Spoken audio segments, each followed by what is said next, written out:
మీరు మళ్ళీ అదే కొనసాగుతా ఉంది. అసలు ఎందుకు తెలియట్లేదో, ఎవరెందుకు చెప్పట్లేదో కూడా తెలియట్లేదు. అంటే ప్రజలు ప్రతిపక్ష హోదా ఇవ్వలేదు, కానీ నాకు ప్రతిపక్ష హోదా ఇస్తేనే అసెంబ్లీకి వస్తాను. ఏంటిది చిన్నపిల్లల్లాగా? ఒక ముఖ్యమంత్రిగా పనిచేసినటువంటి వ్యక్తి మాట్లాడాల్సినటువంటి మాటలు ఇవేనా? గతంలో చెప్పారు చంద్రబాబు నాయుడు గారికి, నలుగురిని లాగేస్తే నీకు ప్రతిపక్ష హోదా కూడా ఉండదని చెప్పేసి. ఇప్పుడు ఆ రోత పత్రికలో రాసుకుంటున్నారు. అసలు సంఖ్యాబలంతో ఈ ప్రతిపక్ష హోదా అనేదే ఉండదు అని చెప్పి మళ్ళీ ఇప్పుడు రాసుకుంటున్నారు అందులో. మరి అప్పుడు తెలీదా? మరి ఏం మాట్లాడుతున్నారు? ప్రతిపక్ష నేత హోదా కోసం జగన్ ఎంత తాపత్రయపడుతున్నారో మనం చూస్తూ ఉన్నాం. అసెంబ్లీ సమావేశాలకు రాకుండా ప్రెస్ మీట్లు పెట్టి దాంట్లో 2-3 ప్రశ్నలు ఏదో అడిగి దానికి 3-4 గంటలు తీసుకొని ఇప్పుడు చెప్తా ఉన్నారు, నేను ఈ 3 ప్రశ్నలు వీటికి మాట్లాడడానికి నాకు 3 గంటలు పట్టింది, మరి అంత సమయం అసెంబ్లీలో ఇస్తారా అని. సో అట్లా ఎట్లా ఇస్తారు? ఏ రూల్ ప్రకారం కావచ్చు, లేదంటే ఒక సబ్జెక్ట్ బాగుంది, దాని మీద ప్రజలకు మంచిగా వెళ్తోంది, ప్రజల కోసం ఉపయోగపడేదంటే కంటిన్యూగా ఎంతసేపు అయినా కానీ ఇయ్యడము, ఇవన్నీ కూడా గతంలో మనం చూస్తూ వచ్చాం మైక్. కానీ అవన్నిటికీ భిన్నంగా నాకు అక్కడికి వెళితే మైక్ ఇవ్వరు, నన్ను మాట్లాడనివ్వరు అంటూ ఏదో కాకమ్మ కబుర్లు చెప్తూ కాలం వెలదీస్తున్నటువంటి పరిస్థితి జగన్మోహన్ రెడ్డి దగ్గర కనిపిస్తూ ఉంది. ఇక మళ్ళీ ప్రతిపక్ష నేత హోదా కావాలంటూ జగన్మోహన్ రెడ్డి కోర్టుకు కూడా వెళ్ళారు, కోర్టు కేసులు కూడా పెట్టారు. అంటే ఎప్పుడు అసెంబ్లీ సమావేశాలు మొదలైనా కోర్టుకు వెళ్ళడాలు, సో దానికి సంబంధించినటువంటి కేసులు ఇవి. నేను ప్రతిపక్ష హోదా కోసం కోర్టుకు వెళ్ళాను. తాజాగా మరోసారి శాసనసభలో తనను ప్రతిపక్ష నేతగా గుర్తించాల్సిందిగా ఆదేశాలు ఇవ్వాలంటూ హైకోర్టును కూడా ఆశ్రయించారు జగన్మోహన్ రెడ్డి.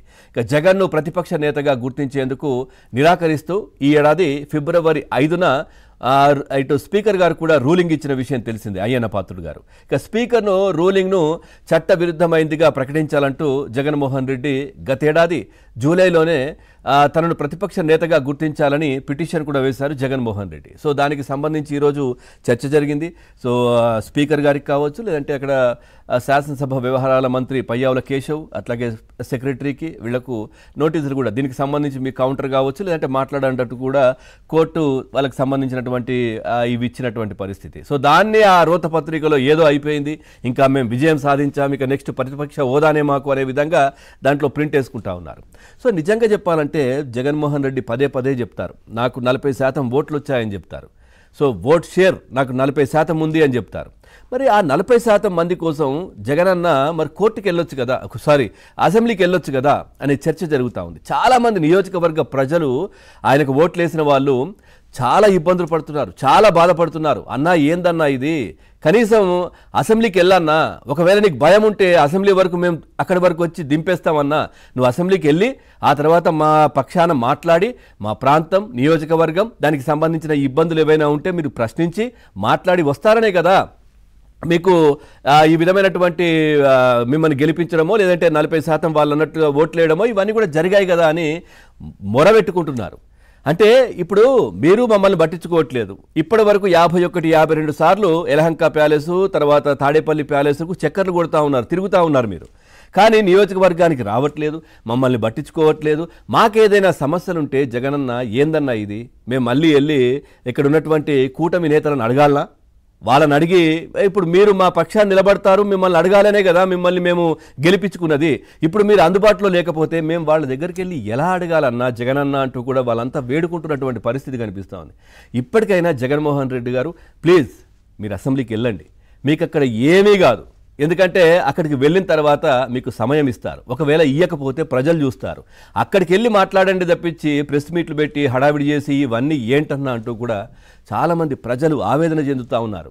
ఎందుకంత భయం? అవసరమైతే మేము అసెంబ్లీ వరకు తోలేసి వస్తాం, మీరు లోపలికి వెళ్ళండి, మీరు అక్కడ కూర్చోండి, మాట్లాడండి, ఆ తర్వాత బయటకు రండి, మళ్ళీ మిమ్మల్ని యలహంకానో తాడేపల్లి ప్యాలెస్కో మేము దింపుతాం మీ వెంటుండి, మీకు భయం లేదన్నా అంటూ కూడా చాలామంది ప్రజలే మాట్లాడుతున్నటువంటి పరిస్థితి ఆయనకు ఓట్లేసిన వాళ్ళు. సో ఇదంతా వదిలేసి ఏదో హడావిడి చేసి నాకు ప్రతిపక్ష హోదా ఇస్తేనే పోతా, ఏమిది చిన్నపిల్లల ఆటనా? అంత కూడా తెలియదా జగన్మోహన్ రెడ్డికి? సో చుట్టూ ఉన్న వాళ్ళందరూ కూడా ఉన్నారు కదా, రాజ్యాంగం కావచ్చు ఇవన్నీ తెలిసిన వాళ్ళు, అది కూడా తెలియదా అనే ప్రశ్న.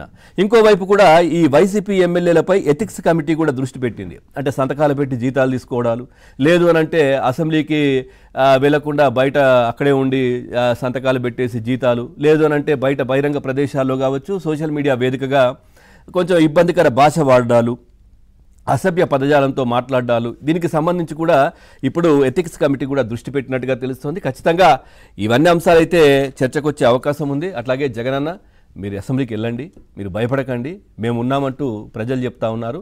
సో అక్కడికి గత ప్రభుత్వం, మన ప్రభుత్వం ఉన్నట్టు కాదు ఇప్పుడు ఉన్నది, ఇక్కడ కూటమి ప్రభుత్వం సమయం ఇస్తారు. సో సామరస్యంగా వింటారని. సో ఒకవేళ మీరు తప్పు చేస్తుంటే దానికి సంబంధించిన ఆధారాలతో పాటు ప్రశ్నిస్తారు.